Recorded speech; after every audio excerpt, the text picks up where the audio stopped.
Hi guys, myself Seema Sheljanan. Thanks to come to my channel Sci Basics Plus Advanced. In this video, I will discuss about signal transduction mechanism. General mechanism of signal transduction. तो signal transduction क्या होता है और इसके क्या क्या steps होते हैं, उसके बाद टाइप्स ऑफ सिग्नलिंग पाथवेज क्या होते हैं, टाइप्स ऑफ लिगेंड्स क्या होते हैं और टाइप्स ऑफ रिसेप्टर्स क्या होते हैं, ये सब कुछ हम इस वीडियो में डिस्कस करने वाले हैं। बच्चों, इससे पहले मैंने इसका सिग्नल ट्रांसडक्शन का 2-3 शॉर्ट्स भी 1-1 मिनट वाले शॉर्ट्स मैंने अपलोड कर दिए हैं ऑलरेडी, ताकि आपको थोड़ा सा इंट्रोडक्शन पता चल सके। बाकी जो जो इंपॉर्टेंट सेक्शंस होंगे उनके मैं 1-1 मिनट के शॉर्ट्स भी अपलोड कर दूंगी और ये डिटेल वीडियो आपको बहुत ही हेल्पफुल होंगे आपके एग्जामिनेशन पॉइंट ऑफ व्यू से और कॉन्सेप्ट गेन करने के लिए। तो मैं आपको रिकमेंड करती हूँ पहले डिटेल वीडियो देखा करिए, फिर उसके बाद शॉर्ट्स पे जाइए, ताकि वो रिवीजन के लिए आपके लिए हेल्पफुल हो सकते हैं। Signal transduction means signal means कोई सिग्नल और उसको ट्रांसडक्शन कैसे ट्रांसड्यूस किया जा सके। तो process of transferring a signal throughout an organism. Process ये क्या है, सिग्नल ट्रांसडक्शन क्या होता है? तो process of transferring a signal throughout an organism through a cell. तो सिग्नल का ट्रांसफ़र होना थ्रू आउट ऑर्गेनिज्म, पूरे ऑर्गेनिज्म में, किसके थ्रू? सेल के through. It relies on protein, ये प्रोटीन पर डिपेंडेंट होता है, नोन एज रिसेप्टर्स। उस प्रोटीन को क्या कहते हैं? रिसेप्टर के नाम से जाना जाता है। Which wait for a signal that may be a chemical, physical और इलेक्ट्रिकल सिग्नल। और ये जो सिग्नल है, केमिकल सिग्नल या फिर फिजिकल सिग्नल या फिर इलेक्ट्रिकल सिग्नल, इसको क्या कहते हैं? लिगेंड मॉलिक्यूल्स कहते हैं। उसको कोई प्रोटीन मॉलिक्यूल रिसीव करता है और उसको क्या कहते हैं? रिसेप्टर कहते हैं, जो कि वेट करता है कि हाँ किस तरह का सिग्नल आ रहा है और हमें रिसीव करके आगे सिग्नलिंग को कैसे बढ़ाना है। ठीक है, तो it relies on proteins known as receptors which wait for a signal that may be a chemical, physical और इलेक्ट्रिकल सिग्नल। ठीक है, दीज केमिकल सिग्नल्स, अभी मैंने आपको बताया ये केमिकल सिग्नल्स क्या हो सकते हैं? तो लिगेंड मॉलिक्यूल्स हो सकते हैं। These chemical signals are called ligands, can be produced by organisms to control their body और रिसीव्ड फ्रॉम इन्वायरमेंट। ये जो सिग्नल मॉलिक्यूल होता है ये इन्वायरमेंट से भी रिसीव किया जा सकता है और बॉडी के काम के हिसाब से वो लिगेंड मॉलिक्यूल हो सकते हैं। These chemical signals are called ligands, can be produced by organisms, organism के द्वारा प्रोड्यूस किया जा सकता है। To control their body means कोई भी सिग्नल अगर शुरू होगा तो उसको तो एंड होना पड़ेगा, तो कब ये सिग्नल ऑफ होना है, कब ऑन होना है, उस पर डिपेंड करता है। तो ये सिग्नलिंग मॉलिक्यूल इन्वायरमेंट से भी रिसीव किया जा सकता है, जैसे कि कोई लाइट आ गया और उसको रिसेप्टर रिसीव करके उसको कहाँ तक पहुँचाना है। ठीक है, तो इस पूरे फ्लो को क्या कहते हैं? सिग्नल ट्रांसडक्शन कहते हैं। These signals transferred through out the body across cell membrane. These signals transferred throughout the body and across cell membrane. This process is known as signal transduction. और इस प्रोसेस को क्या कहते हैं? Signal transduction. ये क्या हो गया? छोटा सा इंट्रोडक्शन हो गया। तो सिग्नल ट्रांसडक्शन क्या हो गया? कोई सिग्नलिंग मॉलिक्यूल आया मीन्स लिगेंड मॉलिक्यूल। यहाँ राइट साइड आपको डायग्राम के हेल्प से भी मैं आपको समझाते चलती हूँ। ये देखिए, ये आपको दिख रहा है यहाँ पर क्या? Ligand molecule. ठीक है, और इसी को क्या कहते हैं? Signalling molecule. ये इन्वायरमेंट से भी रिसीव किया जा सकता है, ये फिर बॉडी खुद से भी प्रोड्यूस कर सकते हैं। तो ये हो गया आपका लिगेंड मॉलिक्यूल। यहाँ पर आपको रिसेप्टर है, सेल के ऊपर क्या है? रिसेप्टर है, जो कि रिसीव करता है सिग्नल को, और सेल के अंदर ट्रांसडक्शन प्रोसेस होता है और तब सेल उस सिग्नल को रिसीव करके कैसे रिस्पॉन्स करता है उसको क्या कहते हैं? सेलुलर रिस्पॉन्स कहते हैं। ठीक है, तो ये डायग्राम भी आपको राइट साइड शो हो रहा है और लेफ्ट साइड थोड़ा सा कॉन्सेप्ट हो गया किसके बारे में? सिग्नल ट्रांसडक्शन के बारे में। अब आइए स्टेप्स ऑफ सिग्नल ट्रांसडक्शन। तो अभी आपने देखा लिगेंड मॉलिक्यूल आया, उसको ये रिसेप्टर क्या कर रहा है? रिसीव कर रहा है। यहाँ देखिए रिसेप्टर प्रोटीन है, और उसके बाद इंट्रा सेलुलर सिग्नलिंग प्रोटीन्स कुछ जो है उनको कौन सा काम परफॉर्म करना है? हो सकता है इन मेटाबॉलिक इंजाइम्स को कंट्रोल करना हो, या फिर ये जीन रेगुलेटरी प्रोटीन हो, या फिर साइटोस्केलेटन प्रोटीन हो। तो जो मेटाबॉलिक एंजाइम्स होते हैं वो क्या करते हैं? Altered metabolism. अगर उसको कंट्रोल नहीं किया गया तो वो क्या हो जाएगा? अल्टर्ड हो जाएगा, डिस्टर्ब हो जाएगा। जीन रेगुलेटरी प्रोटीन को अगर कंट्रोल में नहीं रखा गया तो क्या हो जाएगा? अल्टर्ड जीन एक्सप्रेशन हो जाएगा। और साइटोस्केलेटन प्रोटीन को अगर नहीं कंट्रोल में किया गया तो अल्टर्ड सेल शेप, सेल का जो शेप होता है वो अल्टर हो जाएगा। तो क्या हो गया? यहाँ देखिए एक्स्ट्रा सेलुलर सिग्नल मॉलिक्यूल आया, रिसेप्टर उसको रिसीव किया, उसके बाद वो इंट्रा सेलुलर सिग्नलिंग प्रोटीन्स को भेजा और फिर वहाँ से वो कंट्रोल किया किसको, मेटाबॉलिक एंजाइम्स को भी कंट्रोल कर सकता है, जीन रेगुलेटरी प्रोटीन को भी कंट्रोल कर सकता है और साइटोस्केलेटल प्रोटीन को भी। तो ये मैंने फ्लो चार्ट दिखाया आपको। यहाँ देखिए, biosynthesis and release of signal, transport of signals to target cell तक पहुँचाएगा। उसके बाद ट्रांसडक्शन इन टारगेट सेल में क्या होगा, उसका ट्रांसडक्शन होगा। उसके बाद अल्टरेशन ऑफ सेल ग्रोथ और मेटाबॉलिज्म होगा और देन टर्मिनेशन ऑफ सिग्नल होगा। ठीक है, ये कुछ स्टेप्स हो गए किसके, आपके सिग्नल ट्रांसडक्शन के, स्टेप्स ऑफ सिग्नल ट्रांसडक्शन। अब आ जाइए टाइप्स ऑफ सिग्नलिंग पाथवे। तो कितने तरह के सिग्नलिंग पाथवे हो सकते हैं।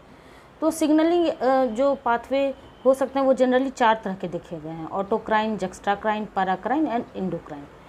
तो signalling occurs between the cells, signalling 2 cell के बीच में भी हो सकता है। It may be a neighbouring cell और a cell in other part of body.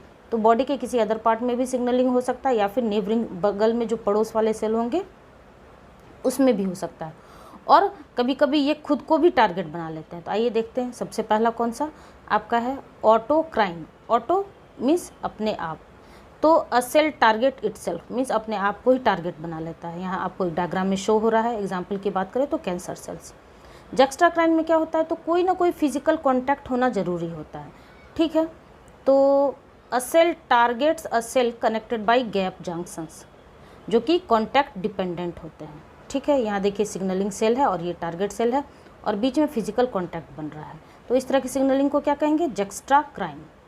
तीसरा क्या होता है, a cell targets a nearby cell means पड़ोस वाले सेल को ये टारगेट बनाता है, जो कि क्लोज प्रॉक्सिमिटी होते हैं, बहुत ही पास होते हैं।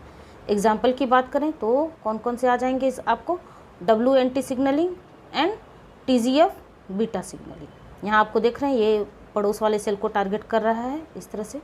ठीक है, तो WNT signalling and TGF beta signalling. चौथा क्या हो जाएगा, चौथा है आपका इंडोक्राइन। तो इंडोक्राइन जो है सो वो क्या हो जाता है, लॉन्ग डिस्टेंस ट्रेवल करते हैं। A cell targets distant cell means दूर वाले सेल को टारगेट करते हैं, किसके through blood stream, that is long distance travelled. यहाँ आपको दिख रहा है डायग्राम में, ब्लड स्ट्रीम के थ्रू ये लॉन्ग डिस्टेंस वाले सेल को टारगेट कर रहा है। ये क्या हो गया, 4 तरह के सिग्नलिंग पाथवेज हो गए। सबसे पहला ऑटोक्राइन, जो कि खुद के सेल को ही टारगेट करते हैं। दूसरा जक्स्ट्राक्राइन, जिसमें फिजिकल कॉन्टैक्ट होना जरूरी है। तीसरा पैराक्राइन, जो कि पारा मीन्स पड़ोस वाले सेल को, जो कि क्लोज प्रॉक्सिमिटी, पड़ोस में आप क्या बोलते हैं, जो बगल वाले सेल होंगे उसी को तो आप पड़ोस वाले सेल कहेंगे, तो वो क्लोज प्रॉक्सिमिटी में जब होते हैं। और चौथा इंडोक्राइन, जो कि दूर वाले सेल को टारगेट करते हैं, किसके थ्रू, ब्लड स्ट्रीम के थ्रू। अब आ जाइए ligands, types of ligands. Ligands क्या था, जो इन्वायरमेंट से भी आप रिसीव कर सकते हैं और ऑर्गेनिज्म के अंदर से भी कोई सिग्नल आ सकता है। तो ये किस तरह के हो सकते हैं, 2 तरह के होते हैं signalling molecules, extracellular molecule और intracellular molecule. Extracellular में क्या क्या हो सकता है, एक्स्ट्रा सेलुलर में आपका देखिए प्रोटीन भी आ सकता है, small peptides, steroids, retinoids, fatty acid derivatives, some dissolved gases. कौन कौन से गैसेज, तो आपको नाइट्रिक ऑक्साइड और कार्बन मोनोऑक्साइड लिगेंड मॉलिक्यूल्स हो सकते हैं एक्स्ट्रा सेलुलर। इंट्रा सेलुलर में क्या क्या होंगे, तो सिग्नलिंग और communication within the cell, signalling और communication within the cell, cell के अंदर में ही सिग्नलिंग होगा। तो ये these molecules are calcium Ca2+ और साइक्लिक AMP और साइक्लिक GMP हो सकते हैं। ये 2 तरह के लिगेंड मॉलिक्यूल हो गए, कौन कौन सा, एक्स्ट्रा सेलुलर मॉलिक्यूल और इंट्रा सेलुलर मॉलिक्यूल। अब आ जाइए टाइप्स ऑफ रिसेप्टर्स। लिगेंड्स तो हमने देख लिया, अब रिसेप्टर जो रिसीव करता है सिग्नल को, ये क्या होता है, टाइप्स कितने तरह के हो सकते हैं, आइए देखते हैं। Regardless of the nature of the signal, the target cell responds by means of receptor which binds the signal molecule and then initiates response in a target cell। तो किस तरह का सिग्नल आया है और उस पर कैसे रिस्पॉन्स करना है, रिसेप्टर मॉलिक्यूल लिगेंड को रिसीव करता है और उसके बाद आगे सिग्नलिंग को गो ऑन करता है। The binding site of receptor has a complex structure, this is shaped to recognise the signal molecule with high specificity. Ligand और रिसेप्टर के बाइंडिंग बहुत ही हाई स्पेसिफिसिटी के साथ बाइंड होते हैं। Helping to ensure the receptor response only to the appropriate signal, ताकि जो अप्रोप्रिएट सिग्नल को ही वो रिसीव कर सके।